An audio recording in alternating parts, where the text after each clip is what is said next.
एक ऐसा शख्स जो सभी धर्म और बंधनों से मुक्त रहा, एक ऐसा शख्स जिसने दुनिया को एक नया तरीका सिखाया जीने का, एक ऐसा शख्स जब उसका दौर चल रहा था ना, तो पूरी दुनिया में चाहे उसका प्रभाव कह लीजिए, उसका जादू कह लीजिए, लोग उसके प्रति इतने प्रभावित हो गए थे कि वो पूरी दुनिया के अंदर पूजा जाने लगा। मैं बात कर रहा हूँ आचार्य रजनीश की, जिसे ओशो भी कहा जाता है। ओशो जो शब्द है, ओशो शब्द का अर्थ है एक बड़ा महासागर जिसके अंदर मिल जाना।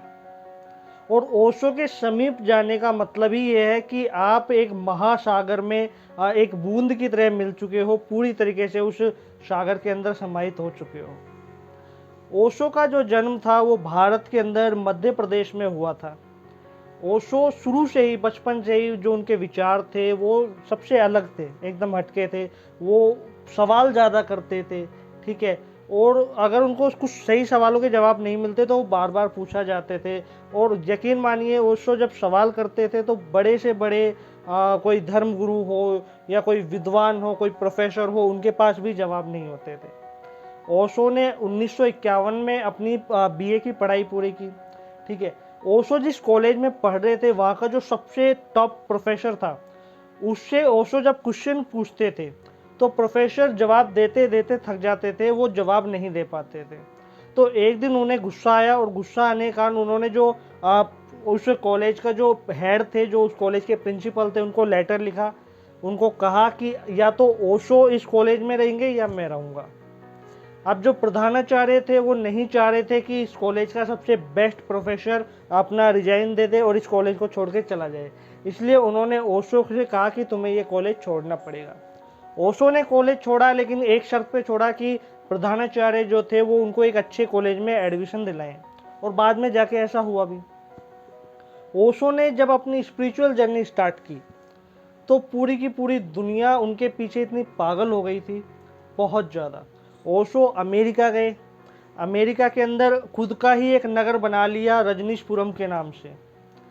आचार्य रजनीश के जो विचार थे वो बिल्कुल अलग थे। कुछ लोग उनके हेटर्स हो सकते हैं, कुछ लोग उनके सपोर्टिव हो सकते हैं, लेकिन उनको इग्नोर नहीं किया जा सकता। कुछ लोग कहते हैं कि वो एक सेक्स गुरु हैं, कुछ लोग कहते हैं कि उनसे ज़्यादा परम ज्ञानी कोई नहीं है, और यहाँ तक कि कुछ लोग उन्हें भगवान का अवतार भी मानते हैं। ओशो और रजनीश जो थे वो इतने ज़्यादा विद्वान थे कि अपने पूरे जीवन काल में 1.5 लाख पुस्तकें उन्होंने पढ़ी। 1.5 लाख पुस्तकें पढ़ना कोई आसान नहीं होता। आज के टाइम में 1.5 लाख तो छोड़ दीजिए, 10,000 पुस्तक भी कोई नहीं पढ़ सकता अपने जीवन काल में। ओशो रजनीश से जो कई देश ऐसे थे जिनकी सरकारें डरने लग गई, अमेरिका की सरकार डरने लग गई, कई देशों ने तो उन्हें बुलाने से ही मना कर दिया था। अमेरिका की सरकार इतनी डर गई कि अगर वो कुछ ऐसा कदम नहीं उठाती, जैसे ओशो रजनीश को 13 दिनों तक वो जेल के अंदर बंद रखा, ठीक है। वहाँ पे उनको टॉर्चर भी किया गया बहुत बुरी तरीके से, और कहा जाता है कि उनको जहर देने की कोशिश की गई, धीरे धीरे जहर दिया गया, जिसके कारण बाद में आगे चल के ओशो की मृत्यु भी हुई। ओशो पे कई इल्ज़ाम भी लगे, जैसे कि ओशो अपने आश्रम के अंदर ड्रग्स वगैरह बेचते हैं, है ना। अपने आश्रम में जो उनके अनुयायी आते हैं उनको ड्रग्स दिया जाता है और कुछ गलत काम होते हैं। बट ओशो को ऊपर जो भी इल्ज़ाम लगे उसका पूरी तरीके से परिमाण नहीं मिल पाया है, और उसको पूरी तरीके से सत्य साबित नहीं कर पाया कोई भी। ओशो की काफ़ी ऐसी पुस्तकें लिखी गई हैं जिनमें आपको बहुत ज़्यादा नॉलेज मिलेगी, बहुत ज़्यादा। जब अमेरिका की सरकार ने ओशो को रिहा किया तो ओशो और भी कई देश में जाना चाह रहे थे, तो ओशो जब उन देश से बात कर रहे थे कि हमें आप अपने देश में बुलाइए, तो वहाँ की सरकारों ने क्लियर मना कर दिया कि आप यहाँ पे नहीं आ सकते। उसके बाद ओशो दोबारा भारत आए। भारत में उन्होंने अपना जो आश्रम है वो बनाया, अपना आश्रम जो था उनको चलाते रहे। आज के टाइम में पूरे देश में ओशो के आश्रम हैं, ओशो के अनुयायी हैं बहुत ज़्यादा, ठीक है। ओशो का जब टाइम चल रहा था तो उनके पास एक, कहते हैं ना कि एक संत की जो लग्जरी लाइफ होती है वो भी बिल्कुल अलग होती है। आपने बहुत सारी ऐसी संत देखे होंगे जिनकी लग्जरी लाइफ होगी, जिनके पास महंगी महंगी गाड़ियाँ होंगी, लेकिन यकीन मानिए ओशो से ज़्यादा लग्जरी लाइफ शायद ही किसी ने जी होगी। चाहे वो कोई बड़ा बिजनेसमैन ही क्यों ना हो, वो भी ओशो के जितनी लग्जरी लाइफ नहीं जी सकता। ओशो के टाइम में ओशो के पास 93 रोल्स रॉयस कार थी। आज के टाइम में 1 या 2 रोल्स रॉयस भी अफोर्ड करना बहुत मुश्किल हो जाता है। ओशो के पास 93 रोल्स रॉयस कार थी जो उनके भक्त थे उन्होंने दी थी, ठीक है। ओशो के पास जो घड़ियां थी रोलेक्स घड़ियां, वो 365 रोलेक्स घड़ियां थी।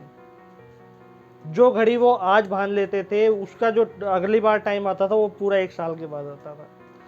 उनके पास खुद का चार्टर प्लेन भी था, काफ़ी अच्छी लाइफ जीते थे। लेकिन ये सारा पॉसिबल जब हो पाया जब उन्होंने बहुत गहरा ज्ञान ग्रहण किया, पढ़ा, ठीक है, डीप नॉलेज उन्होंने प्राप्त की और लोगों को कुछ ऐसा बताया, लोगों को कुछ ऐसा दिखाया जो रियलिटी थी जिस पे बार बार पर्दा डाला जाता था।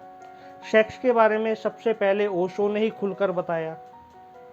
काफ़ी ऐसी पुस्तकें रही जो भारतीय शास्त्र का हिस्सा है, जो भारतीय शास्त्र के अंदर आते हैं, उनको ओशो पूरे विदेश में लेके गए, पूरी दुनिया में फैलाया, ठीक है। एक बहुत ही प्रचलित और बहुत ही प्रमुख शास्त्र है विज्ञान भैरव तंत्र, जिसे ओशो से पहले शायद ही किसी ने बताया होगा। एक ओशो ही प्रथम व्यक्ति थे जिन्होंने पूरी दुनिया में विज्ञान भैरव तंत्र को फैलाया।